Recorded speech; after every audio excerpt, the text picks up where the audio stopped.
Maharashtra നാസിക്കിലെ Tata consultancy സർവീസസിലെ ലൈംഗികാതിക്രമ കേസിൽ പ്രധാന പ്രതിയായ HR മാനേജർ നിദ ഖാൻ അറസ്റ്റിൽ.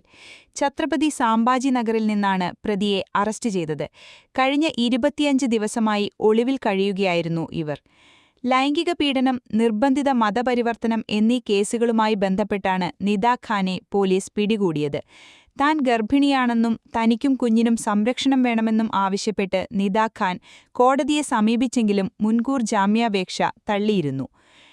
TCSന്റെ നാസിക് BPO യൂണിറ്റിൽ നിന്ന് ഞെട്ടിപ്പിക്കുന്ന ആരോപണങ്ങളാണ് ഉയർന്നത്. ചില ജീവനക്കാർ ലൈംഗിക പീഡനം, മാനസിക പീഡനം, മതപരിവർത്തന ശ്രമങ്ങൾ എന്നിവ നേരിട്ടതായി പരാതി നൽകി. വർഷങ്ങളായി തുടരുന്ന ലൈംഗികാതിക്രമങ്ങളും നിർബന്ധിത മതപരിവർത്തനവും ആരോപിച്ച് 8ഓളം വനിതാ ജീവനക്കാർ പരാതിയുമായി വന്നപ്പോഴാണ് കൊടും ക്രൂരതയുടെ വിവരങ്ങൾ പുറത്തുവന്നത്.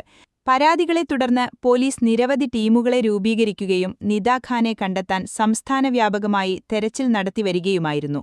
കേസുമായി ബന്ധപ്പെട്ട് 9 FIRകളാണ് പോലീസ് ഇതുവരെ രജിസ്റ്റർ ചെയ്തിട്ടുള്ളത്. സംഭവത്തിൽ 7 പുരുഷന്മാരും 1 സ്ത്രീയും ഉൾപ്പെടെ 8 പ്രതികളെയാണ് പോലീസ് നേരത്തെ അറസ്റ്റ് ചെയ്തിരുന്നത്. അറസ്റ്റിലായ ദാനിഷ് ഷെയ്ഖ്, തൗസീഫ് അത്തർ, റാസ മേമൻ, ഷാരൂഖ് ഖുറേഷി, ഷാഫി ഷെയ്ഖ്, ആസിഫ് അഫ്താബ് അൻസാരി, HR മേധാവി അശ്വിനി ചൈനാനി എന്നിവരെ TCS ജോലിയിൽ നിന്നും പിരിച്ചുവിട്ടു.